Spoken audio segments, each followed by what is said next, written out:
नमो भगवते वासुदेवाय। ओम नमः शिवाय। प्रिय मित्रों, आप पवित्र पथ पर अब सांख्य योग के उस निर्णायक मोड़ पर हैं जहाँ श्री कृष्ण अर्जुन को अंतिम रूप से साहस, स्पष्टता और समत्व की ओर ले जा रहे हैं। अब तक उन्होंने आत्मा का ज्ञान दिया, कर्तव्य का महत्व बताया, अपयश और सम्मान का अर्थ समझाया। अब वे कहते हैं अब निर्णय का समय है। श्लोक 37। यदि तुम युद्ध में मारे गए तो स्वर्ग को प्राप्त करोगे और यदि जीत गए तो पृथ्वी का राज्य भोगोगे। इसलिए हे कुंती पुत्र, निश्चय करके युद्ध के लिए उठ खड़े हो। मित्रों, कृष्ण यहाँ अर्जुन के मन में बची हुई अंतिम शंका को समाप्त करते हैं। वे कहते हैं यदि तुम मारे गए तो स्वर्ग, यदि जीत गए तो राज्य। अर्थात दोनों ही स्थिति में हानि नहीं है। अर्जुन का भय परिणाम से था, कृष्ण कह रहे हैं परिणाम चाहे जो हो, यदि कर्म धर्मयुक्त है तो वह लाभकारी है। मित्रों, जीवन में भी हम अक्सर परिणाम के डर से कर्तव्य टाल देते हैं। यदि असफल हो गया तो, यदि लोग क्या कहेंगे। कृष्ण कहते हैं यदि तुम्हारा कर्म सही है तो परिणाम की चिंता मत करो। और फिर वे कहते हैं निश्चय करके उठ खड़े हो।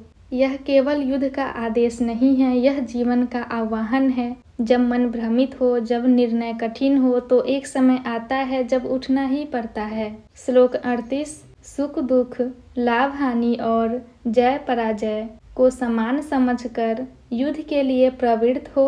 ऐसा करने से तुम पाप को प्राप्त नहीं करोगे।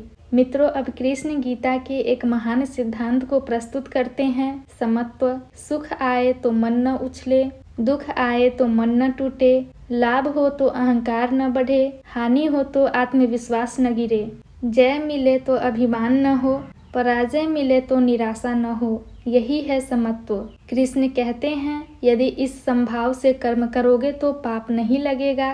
पाप कब लगता है? जब कर्म स्वार्थ से हो, जब कर्म अहंकार से हो, जब कर्म भय से हो। लेकिन यदि कर्म कर्तव्य और समत्व से हो तो वह शुद्ध हो जाता है। मित्रों, यह गीता का हृदय है। कर्म करो, परिणाम में आसक्ति मत रखो, सुख दुख को सामने देखो और धर्म के लिए खड़े रहो। अर्जुन का मन धीरे धीरे स्थिर हो रहा है। अब कृष्ण उसे कर्मयोग की ओर ले जाएंगे। अब वे बताएंगे कर्म कैसे करना है, फल की आसक्ति क्यों त्यागनी है और स्थिर बुद्धि क्या होती है।